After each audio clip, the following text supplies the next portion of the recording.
1645년 4월 26일 창경궁 환경전, 조선의 미래라 불렸던 소현세자가 귀국한 지 불과 2달 만에 의문의 죽음을 맞이했습니다. 온몸이 검게 변하고 7구멍에서 피를 쏟아낸 참혹한 시신. 세자의 주치의였던 이형익은 떨리는 손으로 침을 거두었지만 그 뒤에서 이 모든 광경을 차가운 눈으로 지켜보던 한 남자가 있었습니다. 바로 당시 조선 최고의 권력자 낙흥부원군 김자점이었습니다. 김대감, 세자가 죽었소? 정말 죽었단 말이오? 이제 청나라 놈들이 나를 패하고 세자를 세우려던 그 무시무시한 계획도 끝난 것이겠지? 그런데 왜 이리 가슴이 떨리는가? 내 아들을 내 손으로 죽인 것이나 다름없는데 내 꿈에 세자가 나타나 나를 원망하면 어찌한단 말이오? 전하, 무엇이 두려우십니까? 세자는 병으로 죽은 것입니다. 아니, 전하를 위협하던 싹이 저절로 잘려나간 것이지요. 이제 전하의 앞길을 가로막는 자는 아무도 없습니다. 소신이 있지 않습니까? 전하의 불안을 잠재우고 이 나라의 기강을 다시 세울 유일한 사람은 바로 저 김자점입니다. 그래, 내게는 대감뿐이요. 하지만 조정 대신들이 의심하면 어찌하나? 세자의 몸에 박힌 그 수많은 침 자국을 누가 설명한단 말이오? 시신의 안색이 저토록 검은데 독살이 아니라고 누가 믿겠느냐 말이오? 의심하는 자가 있다면 그 입을 닫게 하면 그만입니다. 상례를 서둘러 끝내고 시신을 입관하십시오. 진실은 땅속에 묻히는 법입니다. 만약 입을 놀리는 신하가 있다면 제가 역모로 몰아 처리하겠습니다. 전하께서는 그저 소신이 내미는 서류에 도장만 찍으시면 됩니다.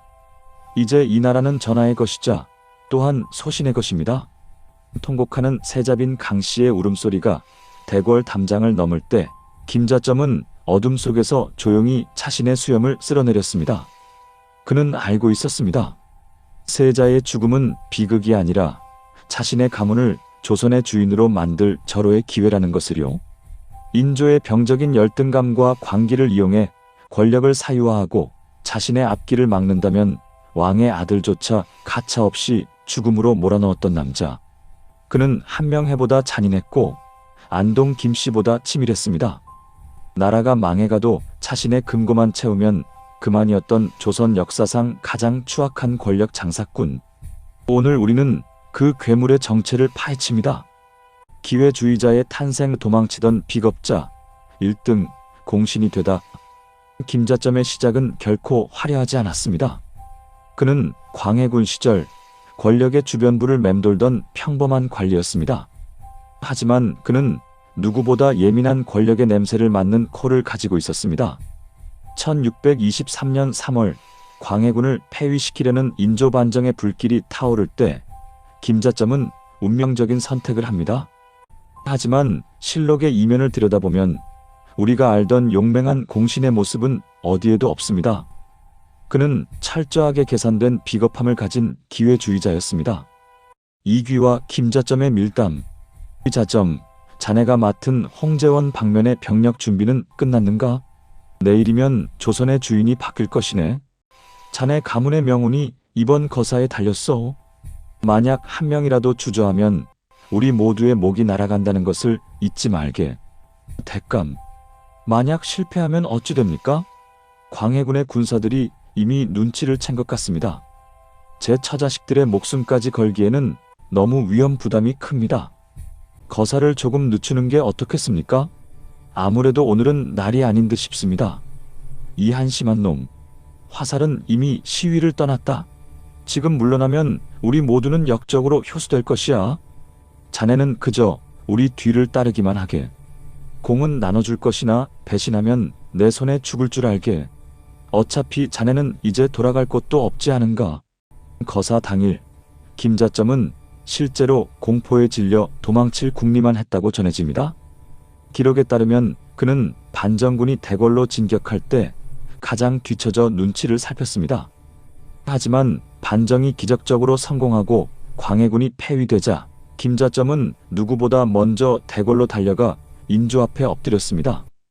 그리고 눈물을 흘리며 외쳤습니다. 전하, 소신이 목숨을 걸고 이 길을 닦았나이다. 기가 막힌 태도 변화였습니다.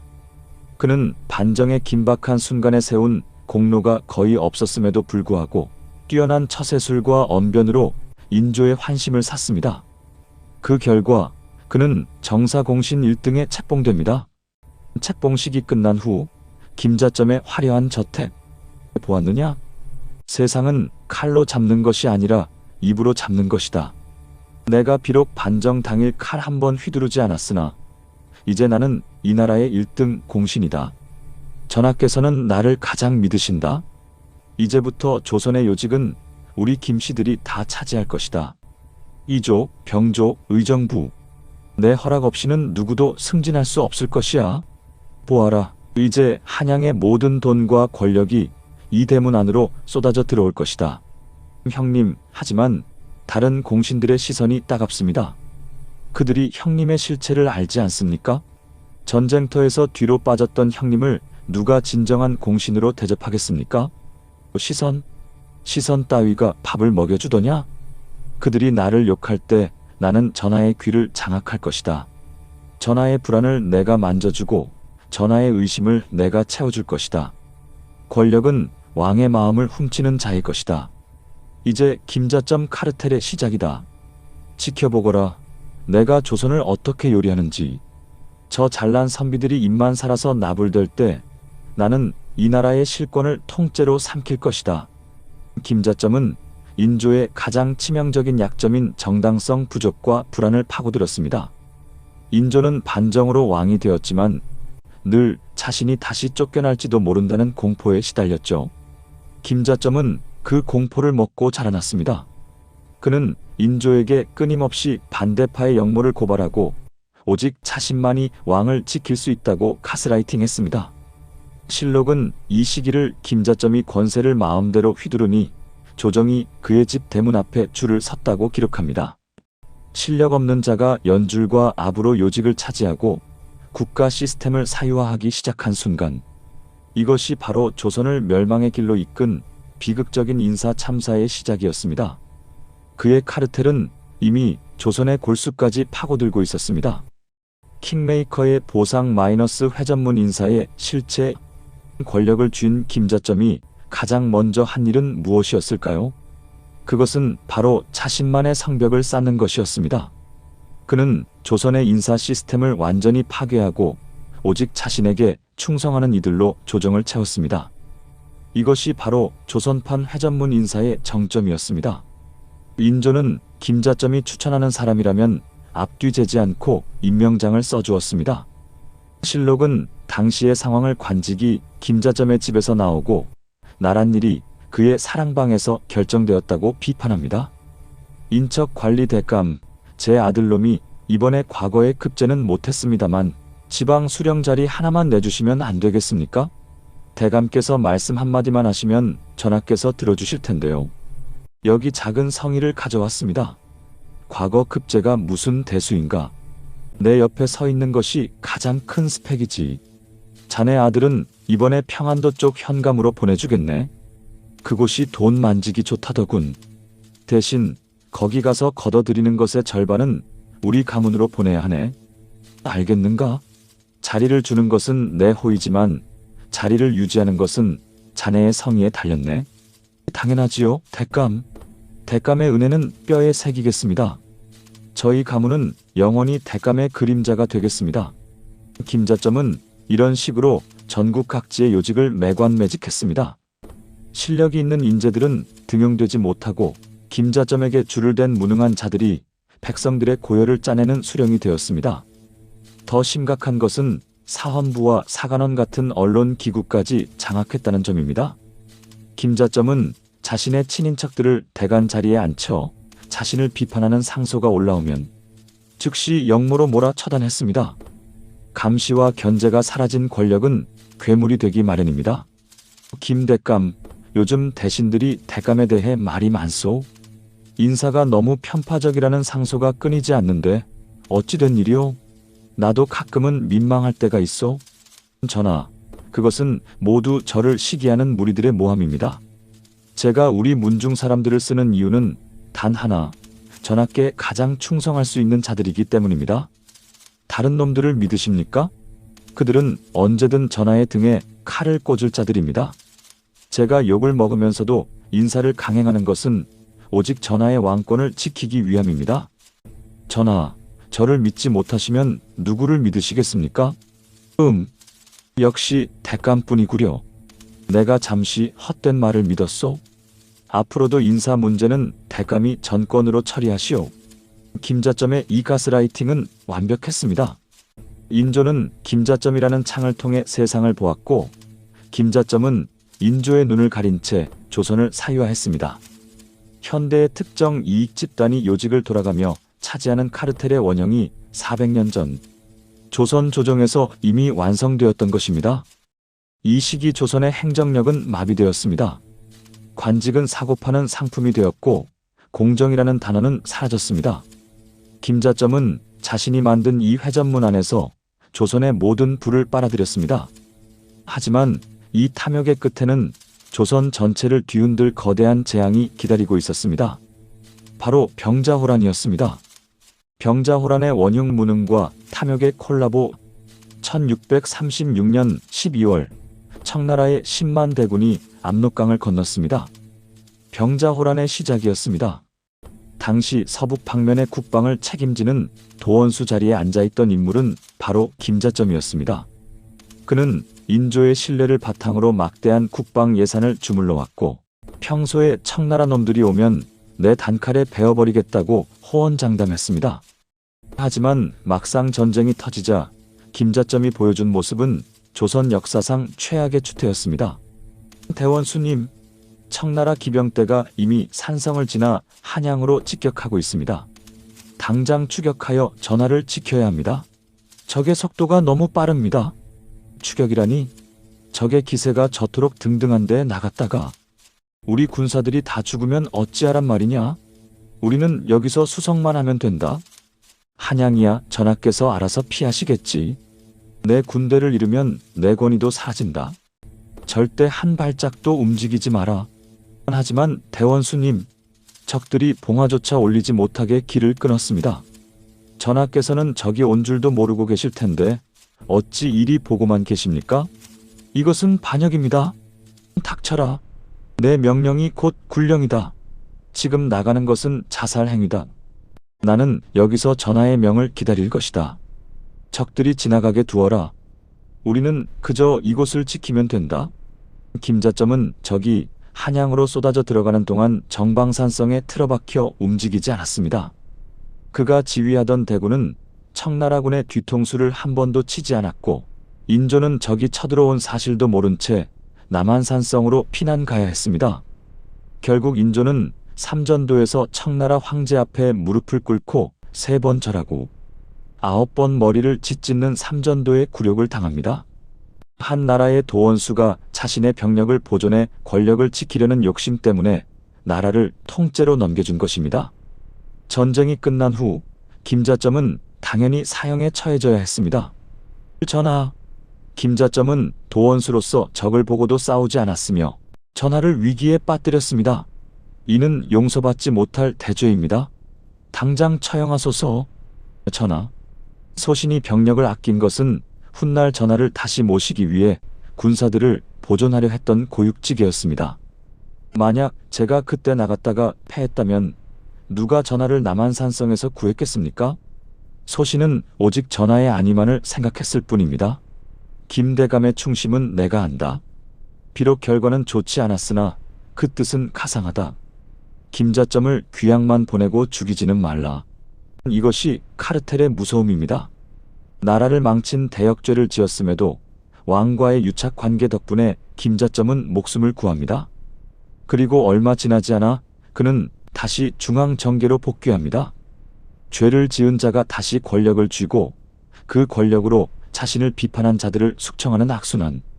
김자점은 이제 부끄러움조차 잊었습니다. 오히려 그는 이번 전쟁을 통해 한 가지를 깨달았습니다. 청나라가 강하니 이제는 청나라의 주를 대하겠다는 매국적인 발상이었습니다. 김자점의 진짜 악행은 이제부터 시작이었습니다. 소현세자의 죽음 권력을 위해 미래를 독살하다. 조선 역사상 가장 비극적인 순간으로 기록된 1645년의 봄을 우리는 기억해야 합니다. 청나라에서 8년간의 볼모 생활을 마치고 돌아온 소현세자는 단순한 왕자가 아니었습니다. 그는 서양의 과학과 천주교, 그리고 변화하는 세계 정세를 몸소 체험한 조선의 새로운 희망이었습니다. 하지만 그 희망은 귀국한 지 불과 2달 만에 싸늘한 시신이 되어 돌아왔습니다. 그리고 그 비극의 중심에는 왕의 눈과 귀를 가리고 자신의 권력을 설계했던 김자점이 있었습니다. 김자점은 누구보다 영악했습니다. 그는 소현세자가 왕위에 오르는 순간 자신처럼 구습에 젖어 청나라에 비굴하게 아부하며 권력을 유지하던 공신들의 시대가 끝날 것임을 직감했습니다. 그는 인조의 병적인 열등감을 파고들었습니다. 전하, 세자가 청나라 황제의 총애를 등에 업고 전하의 자리를 넘보고 있다는 소문을 들으셨습니까? 세자가 가져온 저 서양의 물건들이 전하의 성리학적 근간을 뒤흔들고 있습니다. 청나라가 세자를 돌려보낸 진짜 이유가 무엇이겠습니까? 전하를 패하고 세자를 세우려는 저들의 속셈을 어찌 모르십니까? 인조는 김자점의 속삭임에 몸을 떨었습니다. 8년 전 삼전도에서 겪은 수모가 세자에 대한 시기심으로 변질되는 순간이었습니다. 김대감, 세자가 가져온 저 벼루며 망원경이며 그것들이 내 눈에는 나를 비웃는 청나라 놈들의 비수처럼 보이는구려. 세자가 정말 나를 대신하려 한다면 나는 어찌해야 한단 말이오? 김자점은 인조의 손을 잡으며 서늘하게 웃었습니다. 전하, 종묘사직을 지키는 길은 때로 모질고 독해져야 하는 법입니다. 세자가 병석에 누워있을 때 전하께서 믿으시는 의원 이영익을 보내십시오. 그는 제 가문과도 깊은 인연이 있는 자이니 전하의 근심을 깨끗이 씻어줄 것입니다. 1645년 4월 26일 세자는 학질로 알아누운 지 며칠 만에 급사했습니다. 실록에 기록된 세자의 마지막 모습은 참혹하기 그지없었습니다. 온몸이 검은 빛으로 변했고 입과 코 등 7구멍에서 검은 피가 쏟아졌습니다. 이는 전형적인 독살의 징후였습니다. 하지만 김자점은 조정의 입을 막았습니다. 세자 저하는 지병인 학질로 승하하신 것입니다. 어찌 감히 어이의 진료를 의심하고 전하의 효심을 모독한단 말입니까? 이 문제를 거론하는 자는 세자를 이용해 조정을 분열시키려는 역적들로 간주하겠습니다. 세자빈 강씨가 울부짖으며 진상을 요구했지만 김자점은 오히려 이를 기회로 삼았습니다. 그는 세자빈이 인조의 수라상에 독을 넣었다는 터무니없는 누명을 씌워 그녀를 사사하고 세자의 세 아들마저 제주도로 유배 보냈습니다. 조선의 미래였던 소현세자의 가문이 그렇게 멸문지화의 길을 걷게 된 것입니다. 대감, 세자빈과 그 어린 아들들까지 꼭 그렇게 하셔야만 했습니까? 민심이 흉흉합니다. 신복의 물음에 김자점은 차가운 표정으로 답했습니다. 풀을 벨 때는 뿌리까지 뽑아야 하는 법이다. 세자의 아들이 살아있는 한 그들은 언제든 우리 가문이 위협이 될 것이다. 나는 지금 죄를 짓는 것이 아니라 우리 김씨 가문의 100년 대계를 설계하고 있는 것이다. 역사는 승자의 기록이다. 우리가 권력을 쥐고 있는 한 세자는 병으로 죽은 것이고 강비는 독살범으로 남을 것이다. 김자점은 세자의 죽음 위에서 자신의 권력을 더욱 공고히 다졌습니다. 그는 이제 왕조차 함부로 할 수 없는 무소불위의 존재가 되었습니다. 하지만 그는 몰랐습니다. 자신이 독살한 것은 세자 한 명이 아니라 조선이라는 국가의 마지막 성장 동력이었음을 말입니다. 자신의 권력을 지키기 위해 국가의 미래를 제물로 바친 김자점의 선택은 조선을 세도 정치와 멸망의 길로 이끄는 서막이 되었습니다.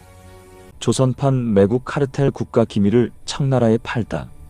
인조가 서거하고 효종이 즉위하면서 김자점의 권세에도 위기가 찾아왔습니다. 효종은 형인 소현세자의 죽음을 곁에서 지켜보며 김자점의 횡포를 누구보다 잘 알고 있었기 때문입니다. 특히 효종은 청나라에 대한 원한을 갚기 위해 은밀히 북벌을 준비하기 시작했습니다. 군사를 기르고 성벽을 보수하며 복수를 꿈꾸던 효종에게 김자점은 제거해야 할 1순위 적폐였습니다. 김자점은 위기를 느꼈습니다. 평생을 권력의 냄새만 맡고 살아온 그가 선택한 길은 놀랍게도 매국이었습니다. 그는 자신의 권력을 되찾기 위해 조선의 국가 기밀을 청나라에 밀고하기로 결심합니다. 이것이 바로 조선판 매국 카르텔의 실체였습니다. 효종 저 저돌적인 임금이 나를 한직으로 내몰고 내 동생들을 파직했단 말이지? 내 줄을 끊으려 한다면 나는 아예 이 나라의 줄을 끊어버리겠다.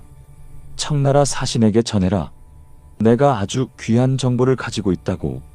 김자점은 청나라 관원에게 은밀히 서신을 보냈습니다. 그 내용에는 효종이 군사력을 키우고 있으며 조총수들을 훈련시켜 청나라를 치려한다는 북벌의 상세한 계획이 담겨 있었습니다.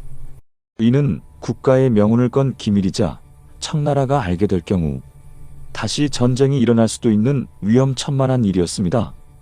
대감, 이건 정말 위험합니다. 만약 들키기라도 하면 구족이 멸할 대죄입니다. 어찌 나라의 기밀을 오랑캐에게 넘기려 하십니까? 가신들의 만류에도 김자점의 눈은 광기로 빛났습니다. 나라가 무슨 소용이냐? 내가 없고 우리 가문이 무너지면 나라도 없는 것이다. 청나라가 이 사실을 알면 효종은 겁을 먹을 것이고 나를 다시 불러 청나라와의 다리 역할을 시킬 수밖에 없을 것이다. 나는 매국을 하는 게 아니라 살아남기 위한 외교를 하는 것이다. 실제로 청나라는 김자점의 밀고를 바탕으로 조선에 강력한 항해 사신을 보냈습니다. 조선 조정은 발칵 뒤집혔습니다. 효종은 분노로 몸을 떨었지만 증거가 부족해 김자점을 당장 처단할 수 없었습니다. 하지만 김자점의 탐욕은 여기서 멈추지 않았습니다. 그는 자신의 아들 김익과 인척들을 동원해 영모를 획책했습니다. 효종을 폐위시키고 자신의 영향력 아래에 있는 다른 종친을 왕으로 세우려 했던 것입니다. 전하, 김자점이 청나라와 내통했다는 증거가 여기 있나이다. 또한 그가 사사로이 군사를 모으고 왕실의 권위를 능멸하고 있습니다. 이제 더는 참으시면 안 됩니다. 저자는 신하가 아니라 괴물입니다. 대신들의 상소가 빗발치자 김자점은 오히려 당당하게 맞섰습니다. 내가 공신이다. 내가 이 나라를 반정으로 세웠고 삼전도의 치욕 속에서도 이 나라를 지탱해왔다. 나를 건드리는 것은 곧 인조대왕의 뜻을 거역하는 것이다. 누가 감히나 김자점의 앞길을 막는단 말이냐? 하지만 효종은 인조와 달랐습니다.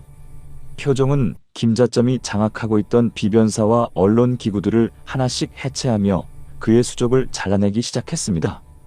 김자점이 믿고 있던 회전문 인사의 사슬이 끊어지기 시작한 것입니다. 김자점은 자신이 쌓아올린 권력의 성벽이 무너지는 것을 보며 마지막 발악을 준비했습니다. 그는 죽는 순간까지도 자신의 잘못을 뉘우치기보다 자신을 배신한 권력의 흐름을 원망했습니다. 나라를 팔아서라도 권력을 지키려 했던 그의 추악한 카르텔은 그렇게 서서히 종말로 치닫고 있었습니다.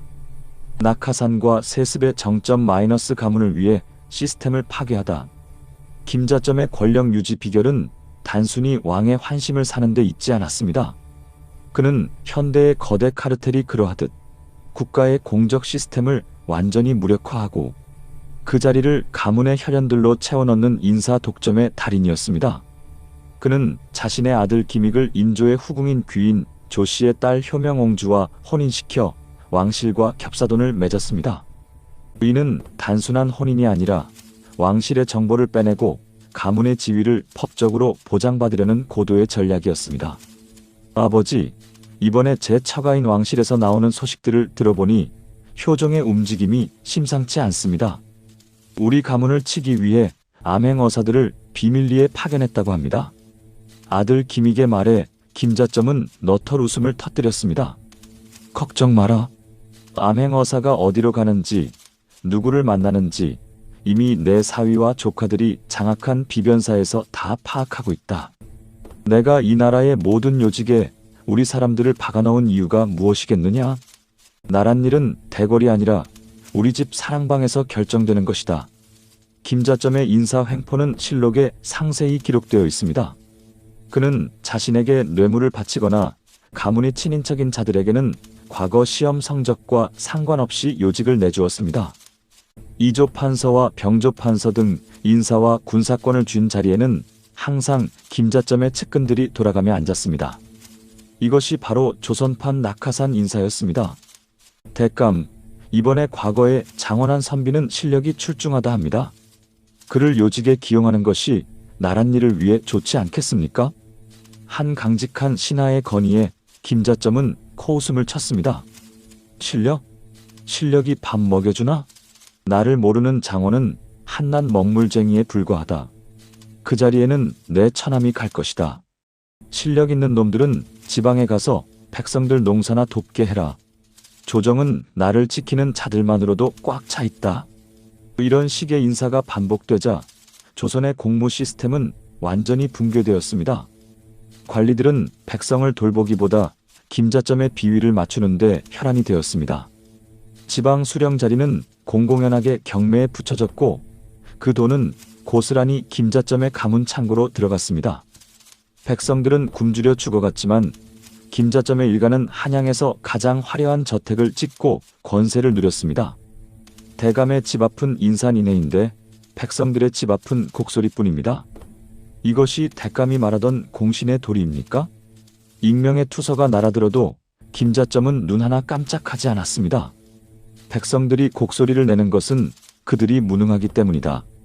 내가 이 자리에 있는 것은 내가 강하기 때문이고 역사는 강한 자가 살아남는 곳이지 착한 자가 대접받는 곳이 아니다. 우리 가문은 영원히 이 조선의 머리 위에 군림할 것이다. 김자점은 자신의 자식들에게도 권력을 세습하기 위해 치밀한 교육을 시켰습니다.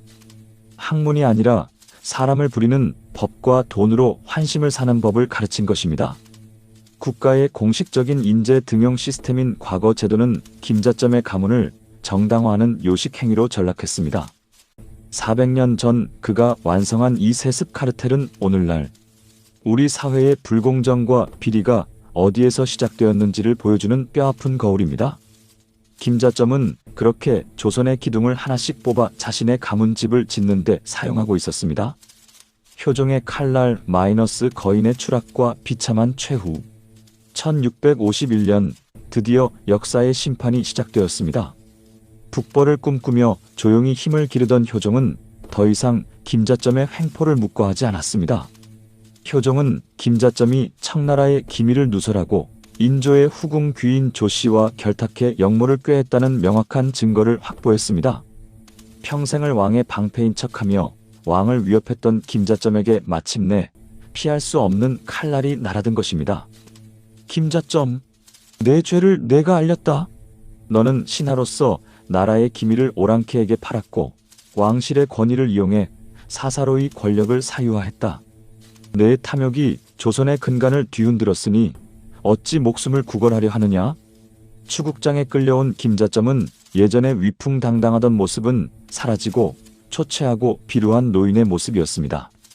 하지만 그는 끝까지 자신의 죄를 인정하지 않았습니다. 전하, 소신은 억울합니다. 제가 청나라에 소식을 전한 것은 전쟁을 막기 위한 충정이었고 제 사람들을 요직에 앉힌 것은 전하의 자리를 튼튼히 하기 위함이었습니다. 저를 죽이시면 누가 전하를 위해 오랑캐와 협상하겠습니까? 효종은 차가운 미소를 지었습니다. 협상? 너는 협상을 한 것이 아니라 거래를 한 것이다. 내 가문을 위해 내 형제인 소현세자를 죽음으로 몰아넣었고 내 안위를 위해 내 백성들을 오랑캐의 위협 아래 던져버렸다. 너 같은 자를 신하라 부르는 것이 조상의 이름에 먹칠하는 일이다. 당장 저자를 압송하라. 김자점의 몰락은 그가 쌓아올린 카르텔의 붕괴와 함께 찾아왔습니다. 그가 그토록 챙겨주었던 친인척과 신복들은 효종의 섰을 퍼런 칼날 앞에 가장 먼저 김자점을 배신했습니다. 대감 죄송합니다. 저도 살아야 하지 않겠습니까? 대감이 시켜서 한 일이라고 자백했습니다. 부디 저를 원망하지 마십시오.